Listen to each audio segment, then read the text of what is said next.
They say the bells of St. Elora still ring, though no hands touch them, and no priest has stood at the altar in over 40 years. I first heard the story as a child. My grandmother would whisper it across the firelight, warning me never to walk the forest path after dusk, never to glance at the church tower when the fog rolls in, and never, under any circumstance, to answer the bell if it rings. But stories are just that. Stories. Or so I thought. It began when I moved to the countryside to escape the suffocation of the city. I needed peace, solitude. I rented a small stone cottage on the edge of a forgotten village named Greymire, the kind of place where time seems to stall and the air hangs heavy with memory. Greymire had one road, a crumbling inn, and a church. The villagers never spoke of it, and if I asked about St. Elora, they would change the subject or walk away. One old man muttered, "It's been sealed since the fire. Nothing left but ashes and the damned." I thought it was superstition, until the first night. At exactly 3:07 a.m., I was jolted awake by a sound I couldn't explain. Soft at first, like a vibration in my chest. Then clearer, the sound of church bells. 3 distinct tolls. I got out of bed and peered through the window. Fog blanketed the fields. A dull orange glow flickered in the direction of the church. I told myself it was a dream, but the next night, the bells rang again. And the next. Always at 3:07. Always 3 tolls. Curiosity is a dangerous thing. On the 4th night, I followed the sound. Lantern in hand, I stepped into the fog-drenched night. The path to the church was overgrown, hidden behind thorn bushes and bramble. The closer I got, the quieter the world became. Even the wind refused to blow.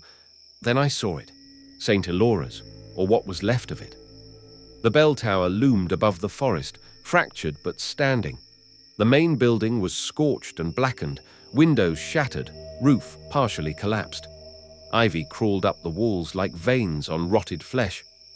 I shouldn't have gone inside, but something pulled me, like a whisper behind my ear, telling me I was expected. The heavy wooden doors creaked as I pushed them open. Inside, everything was wrong. The air was thick, not with dust, but something else, something sour. The smell of burnt wood, of old blood. I walked down the central aisle. The pews were half destroyed, claw marks etched into the backs as if people had tried to escape or had been dragged. At the altar, a large crucifix lay broken on the floor. Candles, long since burned out, sat in melted piles. But the most disturbing thing was the silence. Until the bells rang again. 3 tolls, deafening inside the church. And then the whispering began. Not one voice, dozens, layered and overlapping, chanting in a language I didn't understand.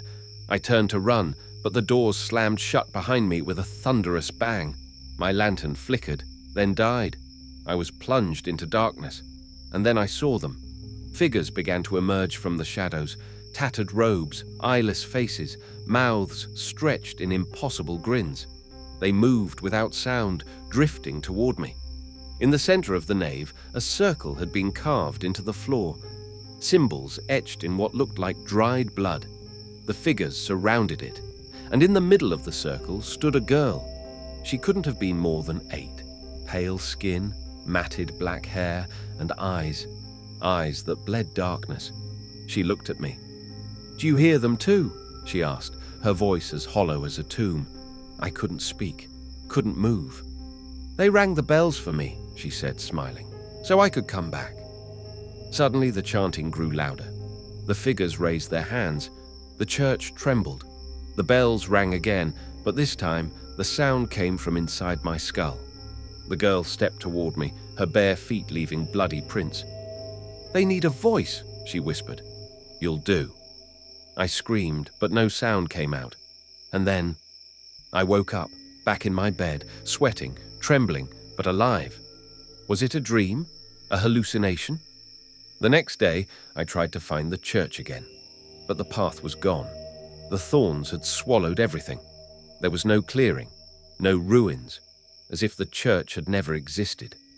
I went to the local library in the next town, hoping for answers. After hours of digging, I found a faded article from 1974. Fire consumes St. Elora's church. Entire congregation missing. The article said the church burned to the ground during a midnight mass, but there were no bodies, only ash. No cause of the fire was ever determined. The last line of the article chilled me to my core. The only sound heard that night was the ringing of bells, though the tower had no bell inside. I moved out of Greymire the next morning, but sometimes, even now, I wake up at 3:07 a.m. and I hear them. The bells of St. Elora, still ringing, still calling, and deep inside, I know, one night I will answer them.